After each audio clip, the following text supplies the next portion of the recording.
And through this giving and sharing and receiving, we too can share and love and have and receive. Very eloquent.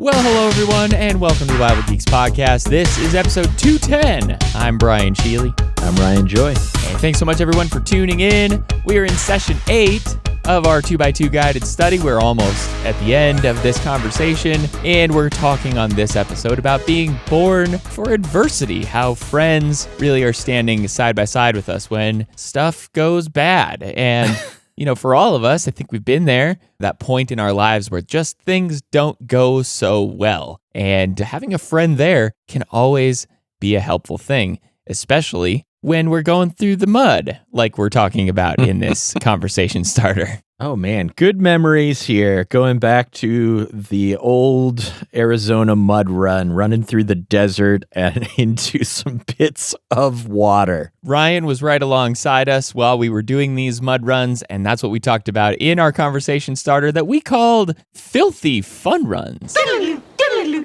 This is 2x2. Filthy fun runs. Back when I was younger and more willing to abuse myself, I did some pretty dumb things with my friends in the name of fitness. Run a half marathon? Sure, I guess. Travel to Utah for a 200-mile relay race? How bad could that be? But I still can't believe I let my friends talk me into multiple muddy obstacle courses and filthy fun runs. Crawling around on my belly in a mud pit under barbed wire? Sliding down a giant inflatable slide into a pool of dirty water? It was all a blast. And it just seemed normal since I wasn't alone. Well, here's the big idea. The hard things in life are made a little bit easier with friends you can count on. Sometimes life can feel like an obstacle course in the mud when we're dealing with the world's, or maybe our own, darkness and sin. But it's our friendships that strengthen us during our struggles. No situation is too messy for a friend to step in and help with, since a brother is born for adversity.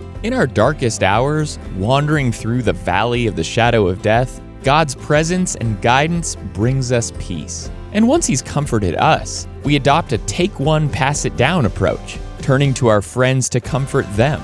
It might seem easier and more convenient to rejoice with our friends, but when we also share someone's sadness, those bonds solidify into long-lasting relationships. Notice the great friends in Scripture who sometimes literally held up each other's hands in difficult times. How would those situations have turned out if they were all alone? Sometimes we need help, but other times it's up to us to step in with gentleness and genuine concern to carry someone's pack. As Paul reminds us, bear one another's burdens and so fulfill the law of Christ. So here's the big question. Have you prepared for the storms of life by investing in close relationships? So follow along with this guided study at BibleGeeks.fm/2x2, and may the Lord bless you and keep you today. Shalom.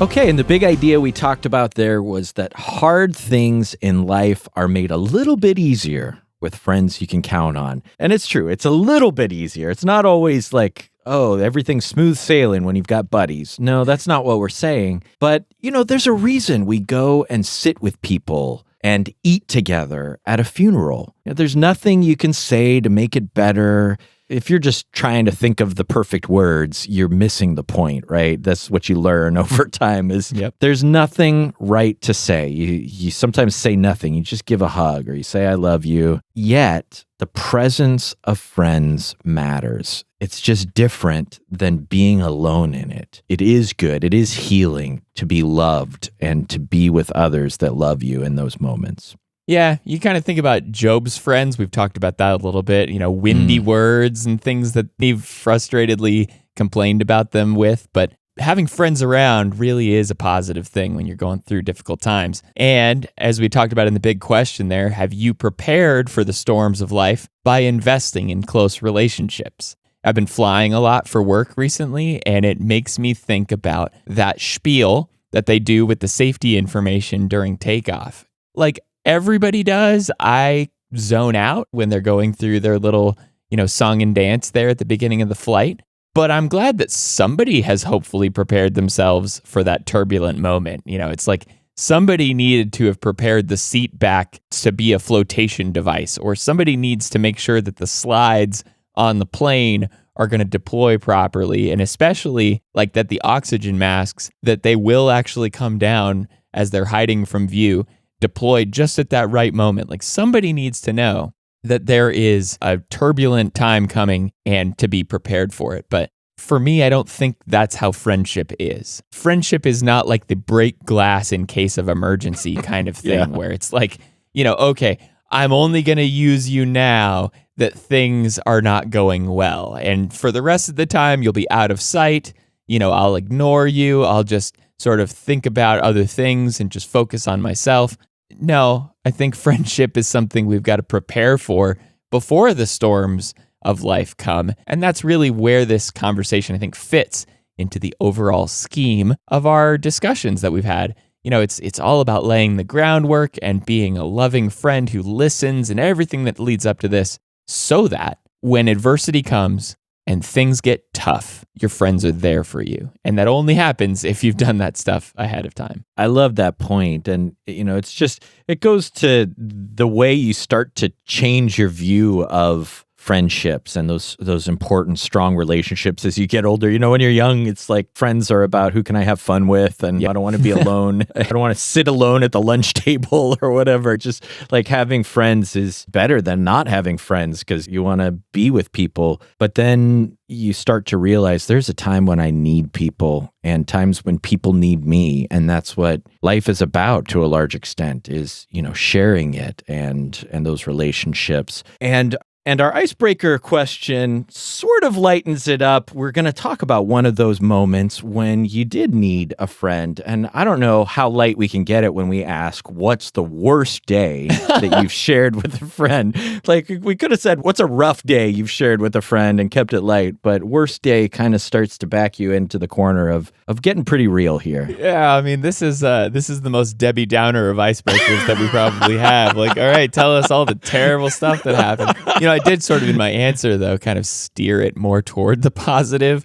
But man, there have been days, funeral days and things that in my own life, like with Dad a couple years ago. But I think on a little bit lighter note, I had a friend when I was growing up who his dad got hit in the jaw by a softball at like full velocity and like just shattered his jaw. And my friend basically watched as his mother and father were whisked away to the emergency room, and we basically like took him in and just adopted him for like, I don't know, a week or something. Like, it was a long time.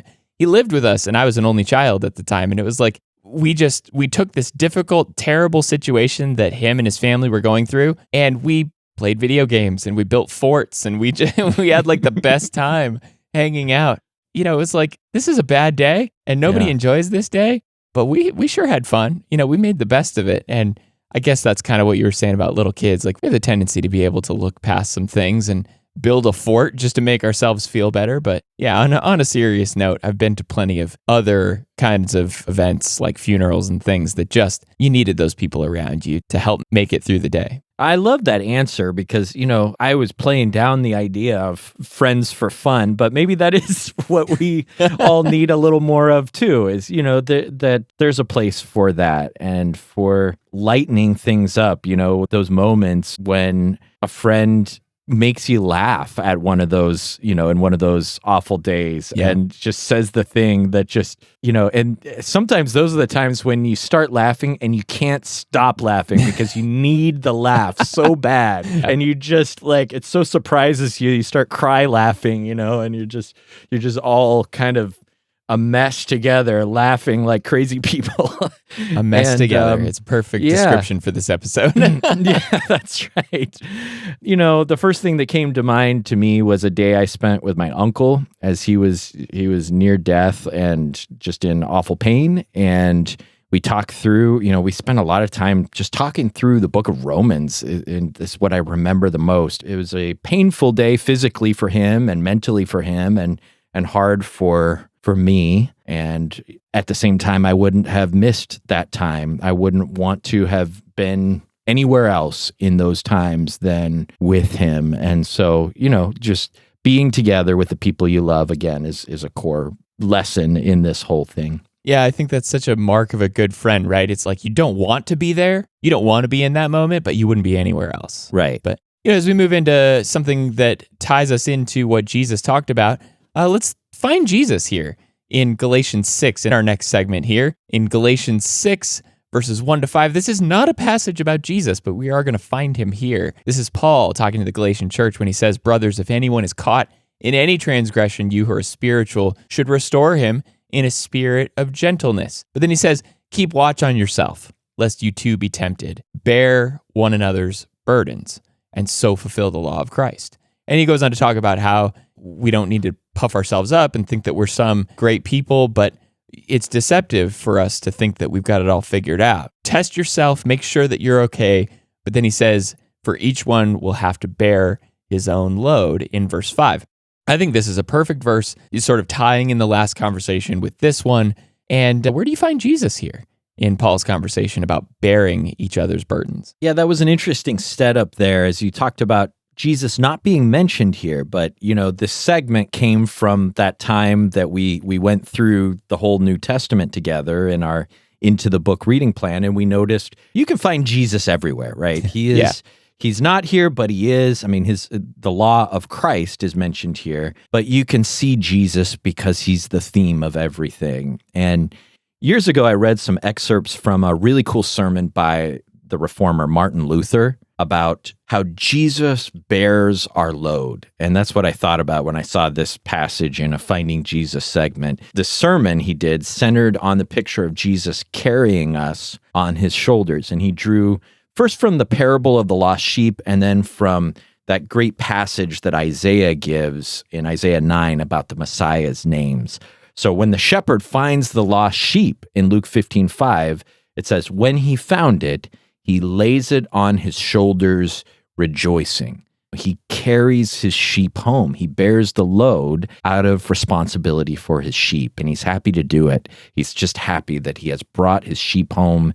And then in Isaiah 9, verse 6, it says, to us a child is born, to us a son is given, and the government shall be upon his shoulder, and his name shall be called Wonderful Counselor, Mighty God, Everlasting Father, Prince of Peace. So Luther brings up how most rulers, most government officials and kings ride on the shoulders of their people.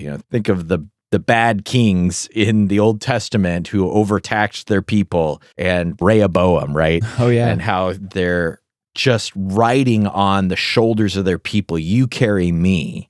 And this king carries the government on his shoulders. I've never thought of that passage. The government shall be on his shoulder. But, he has this upside down approach to the kingdom where he is carrying his people, his kingdom on his shoulders. All of the onus is on him, and he owns so much of this. I mean, obviously we need to make our choice and we need to follow him, but he has paid the cost. And it all reminds me of that lyric from the hymn. I love the hymn, How Deep the Father's Love for Us. Do you know that hymn? Oh, yeah, yeah. And it says, behold the man upon a cross, my sin upon his shoulders. Behold your God, behold your King, hanging on a cross, carrying on his shoulders your greatest burden, all of your failings, all of your darkness, so that he can lighten your load and set you free. And that's bearing our burden. That's truly fulfilling the law of Christ, the law of love, and, giving us the great gift that only he could give. It's such a powerful view of Jesus, right, as the one who bears our burden. And then as he calls us to follow him, right, what does he call us to do? Bear our cross, take our cross and follow him. Put the yoke on our shoulders and bear his load. Not that it's too hard, not that it's too difficult for us, but, so that idea just of him doing the work and then us following suit and just being like him in that, I think is so helpful. And of course, you can see why in verse 2, bear one another's burdens and so fulfill the law of Christ. He is obviously the center of this story. So him bearing the load is so important for us to also carry on and do ourselves. That actually kind of led into what I was thinking of here, because verse 2 tells us to bear each other's burdens. But then in verse 5, maybe something I've struggled in the past to kind of rectify, but he says, for each one will have to bear his own load. So it's like, which one is it? Am I going to have to bear my own load, or should I bear other people's loads? And the answer is yes. So when I'm finding Jesus here, kind of like you were saying, it all becomes so clear. Jesus bore our burdens. He took on our sin. He carried us. And he also carried his own load. He lived perfectly, right? He was perfect. Although he was tempted in all the ways that we are, he didn't sin.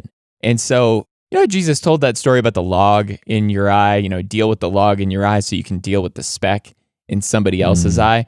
Jesus didn't have a log in his eye. Jesus didn't have a speck in his eye because he had already taken care of it and never had to deal with it in the first place. He was perfect. He didn't have, anything in his eye, but he was able to take care of what we needed the most because of seeing clearly himself. And, we talked in John 8 with all of its caveats and asterisks a couple of episodes ago. But, when Jesus tells the people, like, you who are without sin, cast the first stone, and nobody could reasonably step up. But Jesus, being perfect, he could have taken the first stone and, cast it at that woman, but he didn't. It's just this idea that Jesus, he lived perfectly. He lived with a view to himself, bearing his own load, not boasting about himself or anything like that, but he's living out this verse.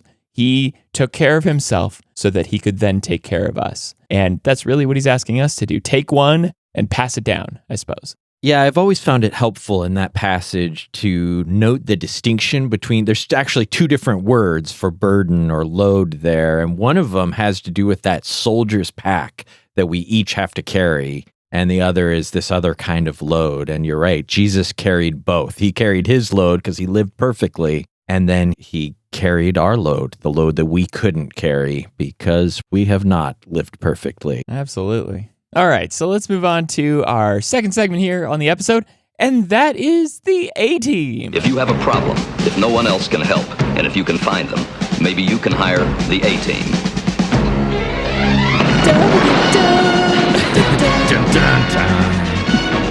So any excuse to use that theme song? This leads us into our exciting bracket challenge here, our draft of friends through adversity. So all throughout the Bible, we see these really powerful friendships that pop up from time to time, and some of these friendships are absolutely critical when things are going bad in the lives of the people in these stories. So we are going to draft our favorite friends through adversity. And I'm not sure who gets to go first. Do you want to flip a coin, Ryan? Yeah. Call heads or tails? Tails never fails. Hey Siri, flip a coin. It's tails this time. It's tails this time. You are correct. So tails never fails. So that means you get to go first in our draft of the friends through adversity. Okay, well, I feel like there's just a standout choice here, and I'm going to go with it. David and Jonathan, who were soul-knit friends, and we've talked about them a couple times in this series, and I just think the picture of the covenant they made with each other. Jonathan's dad is trying to kill David, and David is on the run, and there's a lot of intrigue, but they stood with each other and helped each other through it, especially Jonathan faithfully and loyally standing by David through all of that. So that's pick number one. I think that's the correct first pick. I think we all knew you were going to pick that one, but I do find it really powerful in that story, just the connection that they have in the middle of all the struggle that they're going through. I mean, there's a lot of reasons why they shouldn't have been friends. Yeah. But Jonathan sees something in David's character, and David clearly sees something in Jonathan's character. They're like magnets together, and I love how they stick through it with each other and, find opportunities to console each other and to connect even when they're on the run. So that's definitely a good one. Mine is not as much of a friendship, although I feel like it is a really close bond. And that's going to be Ruth and Naomi from the book of Ruth. I feel like if you're talking about people sticking together through adversity, I mean, who's going through as much as Ruth and Naomi are in this story as it begins there in chapter 1? It's so difficult. And to see how Ruth isn't going anywhere and she's sticking right by Naomi's side, and Naomi just, I don't know, she doesn't really seem like she wants her there because she wants her to go and be happy and be free, fly free, little bird. But, they stick together and just such a powerful relationship that they have. That was number 2 on my board also. And I think, it definitely, I think there's elements of a friendship there. It's interesting as you go through life, you pick up friendships with family also. And like I've developed friendships with my father-in-law and mother-in-law, and you certain family members just you become closer to, and they become, the people you go to. And so that's a beautiful, beautiful example of loyalty and trust and love and kindness. And so with number 3, I am going to bring in the big artillery. We've gone now 2 picks without mentioning the Lord. So I'm going to go with Jesus, with Mary, Martha, and Lazarus. We've talked about that several times here. The ones that it specifies in the book of John that he loved and he had this bond with. So that's my number 3 pick. I think that's such a good one, especially, that's like 3 friends, right? And of course, as you see there in those stories, their lives are so intertwined with each other. And it's like just a foregone conclusion, as we've talked about a little bit here. Like the one whom you loved has died. And he's like, oh, yeah, we know who that is. So just the relationship that they have is so cool. And I think I'm going to have to, in my pick, go with another Jesus pick because, Jesus didn't just love Mary, Martha, Lazarus. He also loved the disciple who he loved, John. If you really want to, argue about it, we certainly can, but I'm going to call it John, who Jesus loved, and especially in John 19, as he turns to John and gives his mother to him, basically says, take care of mom, and, your son, behold your mother. So what a cool way of seeing this relationship between his best friend and his mother continue after he's gone. Yeah, and if you're going through anything, facing adversity together, John and Jesus are definitely doing that for sure. Okay, well, I'm going to go with another group of friends, and I'm actually preaching on these 3 friends this Sunday as a manifestation or a result of our Bible bracket, and that is the fiery furnace, Shadrach, Meshach, and Abednego, who stood together. You could add Daniel to that list if you wanted to, because they were all standing together, and then they stood together in Daniel 3 before the fiery furnace. And that's what we need our friends for, is, give us that counterculture to the world that helps us be faithful to the Lord. At least in the church, that's what friendships really do for us. I appreciate that you talked about it as countercultural. It really is a lot easier to stand out against the world and to stand in contrast to the world when you got somebody else who's doing it along with you. And I think this goes all the way back in our first episode where we talked about Jesus sending out his disciples 2 by 2, right? It's like you're going out there, you've got a different message. People are not really going to believe you. There's a lot of power in having other people there to back you up. And Shadrach, Meshach, and Abednego are able to link arms together and say, we don't know what the Lord is going to do, but we trust that whatever he does is exactly what he needs to do. So such a cool story. And I obviously knew you were going to pick that one, because why wouldn't you if you had the first pick? Pick Shadrach, Meshach, and Abednego. Listen, I got to pick for my 3rd pick. Your penultimate pick? Oh, there he is. So for my penultimate pick, I am going to pick one that we talked about in the conversation starter, just touched on it ever so briefly, and that is Aaron and Hur holding up Moses' hands in Exodus 17. Such a cool story, obviously, of Moses' brother and Hur, holding up his arms as he's, every time he drops his arms, the battle starts to go in the wrong direction. And so as Moses needs some help in this time of adversity, he needs someone to hold up his hands. And that is quite literally where that phrase came from. So this is my 3rd pick. I think it's a good one. They kind of stuck together, aside from the fact that Moses and Aaron were real, compatriots going through all the stuff with Pharaoh and all the plagues and everything else together. But and don't forget that while Aaron and Hur are holding up Moses' hands, Joshua is down in the valley leading the fight, Oh, there you go. Joshua, Moses, those friends. And there's a lot of those mentor type friends. And I have 4 different options on my board involving Paul, and I'm going to actually skip all of them and go instead with Elijah and Elisha, who was another mentoring kind of a partnership. And, Elisha took the mantle literally from Elijah eventually, but being a prophet in those times in Israel would have been a rough thing. And we see those two standing firm right up until Elisha watches Elijah leave the world on a chariot of fire. All right, here we go with the ultimate choice. I also had some things in there that we could have picked for Paul, but I'm going to throw in here my final pick, and that is Joshua and Caleb spying out the land. Yeah. It doesn't really say too much that these guys were like super great friends, but they certainly were in the thick of it together. I mean, they were hiding in Rahab's roof and doing all kinds of things together, spying out the land, and they're having to listen to the complaints and the gripes and all the lack of faith that the other 10 spies had.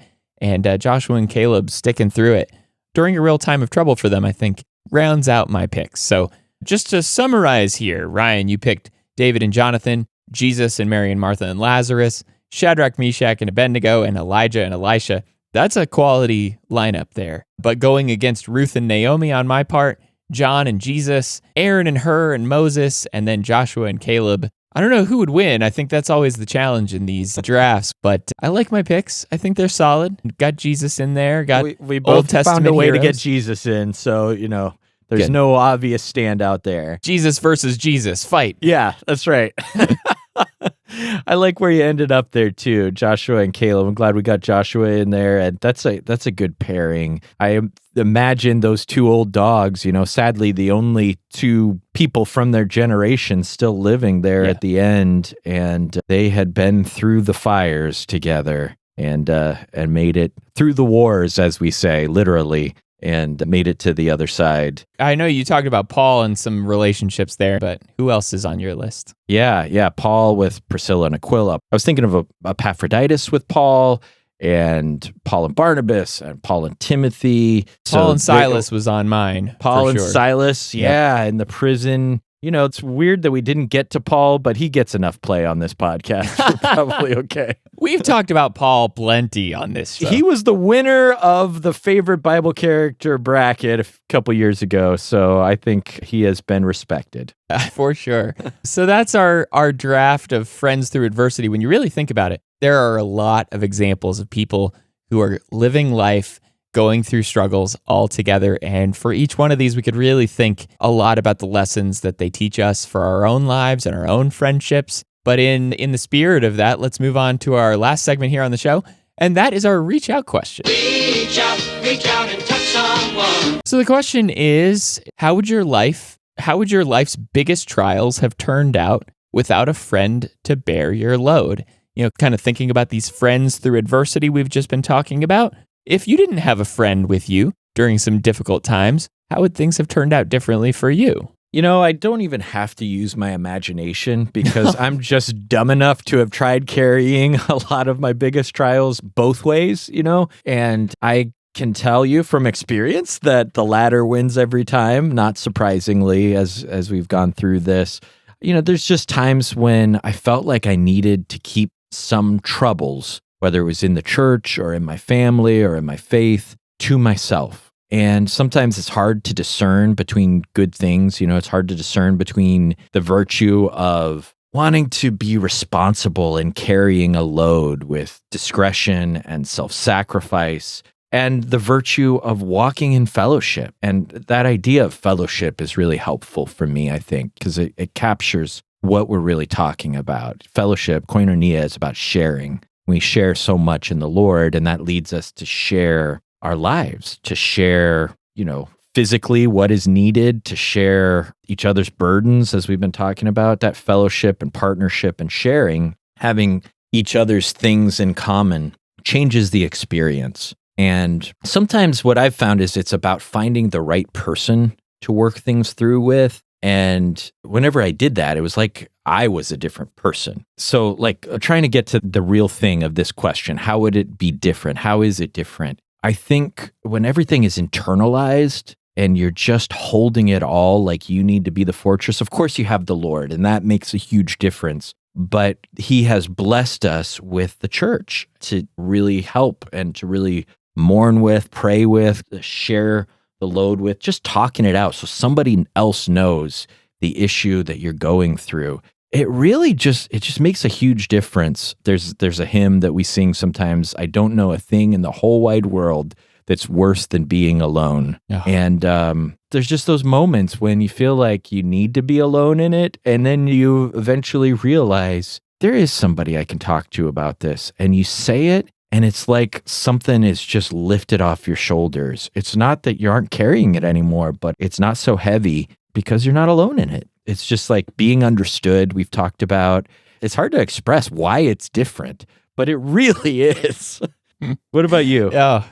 When you were talking there, fellowship, then you talked about koinonia, and that sent me down this really weird spiral, right? It was just thinking about like how we have this mutuality, right? It's like our lives are somehow intertwined with each other, where when you're so close to somebody, you've developed that connection with somebody, like it's just like waves that ebb back and forth and back and forth. You know, you offer them support while then they turn and offer you support, and it's that giving and receiving. It made me think about that silly quote from Friends when Joey is up there officiating at Monica and Chandler's wedding ceremony. And he's saying, like, he basically says, it's a love based of giving and receiving as well as having and sharing. And the love that they give and have is shared and received. And through this giving and sharing and receiving, we too can share and love and have and receive.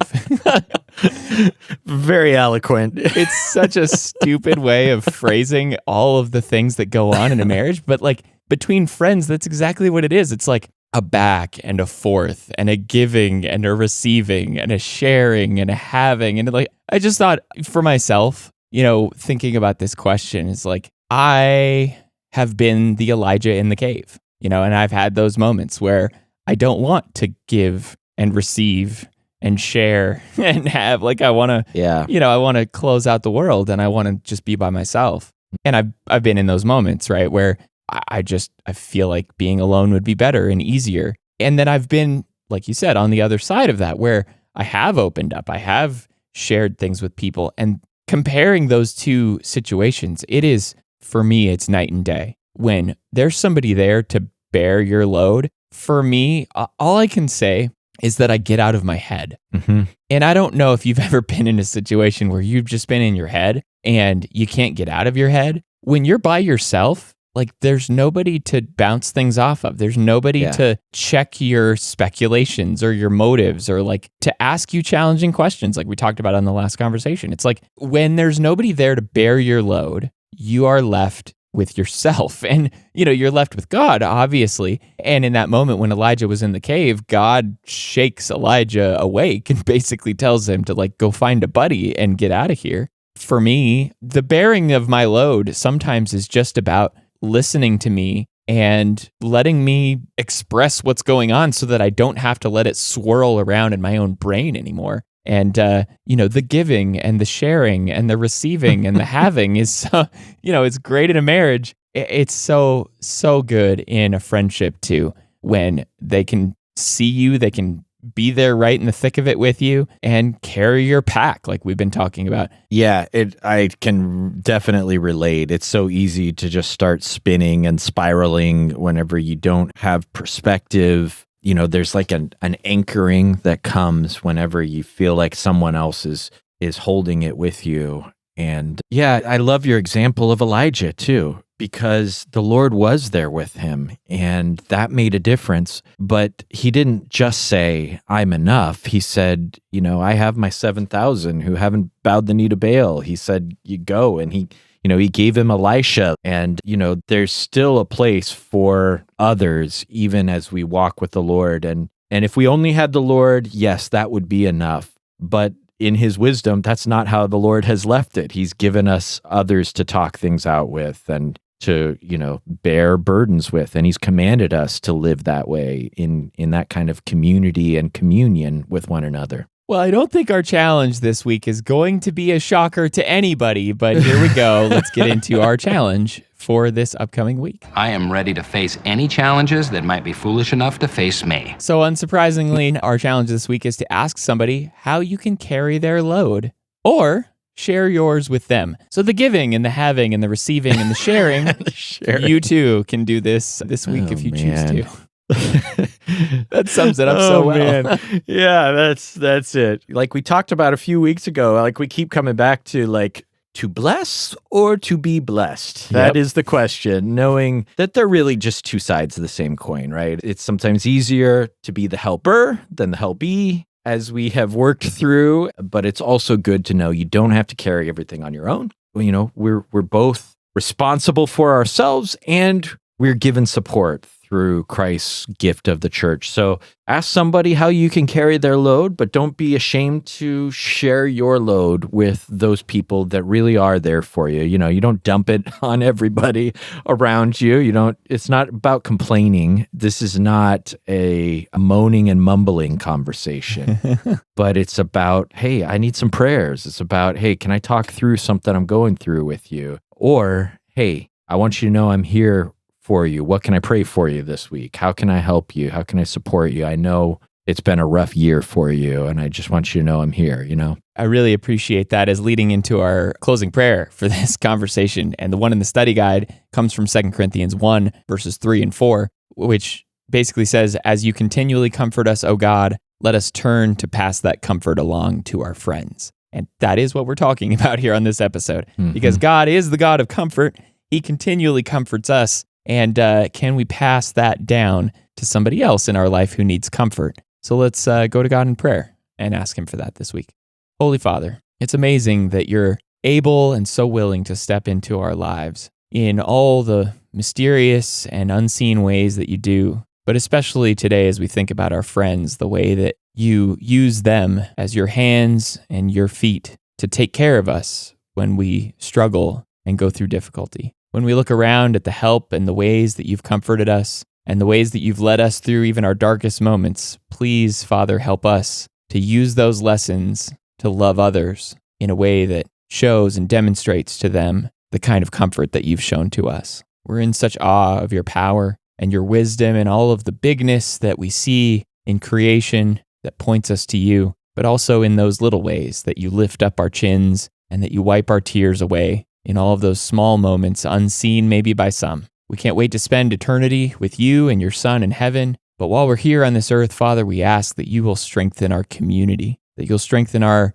resolve and our connection with each other to bless each other in a loving and supportive way every day. We thank you for these friendships that we have through the church, through Jesus, through his sacrifice that he paid. And please, Father, strengthen us in these relationships to have deeper and more sincere connections with each other. We thank you for these times that we can talk together, that we can share these stories about men and women of faith long ago whose friendships helped them through adversity. Thank you for these times that we have to look at the power that you've presented to us in these loving and connected relationships. And Father, all this we pray in Jesus' name. Amen. Amen.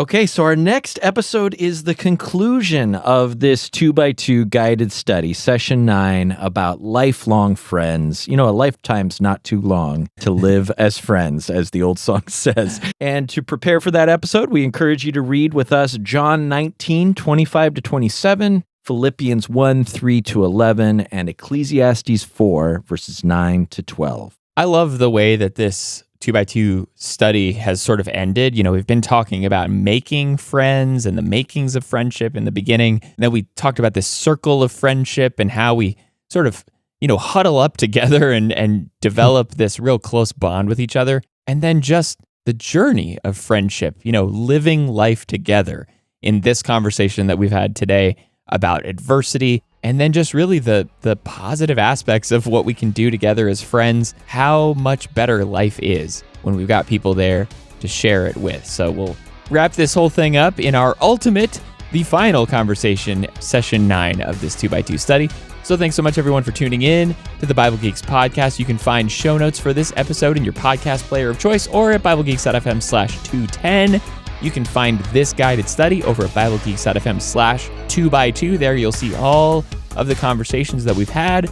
You can follow along with the courses that we've got there. You can pass the link along to a friend and study these things together with them. And if you have any questions, comments, if you'd like to reach out and ask us to talk about anything in upcoming episodes, we'd love to hear from you. Just reach out on our website, and may the Lord bless you and keep you. Shalom.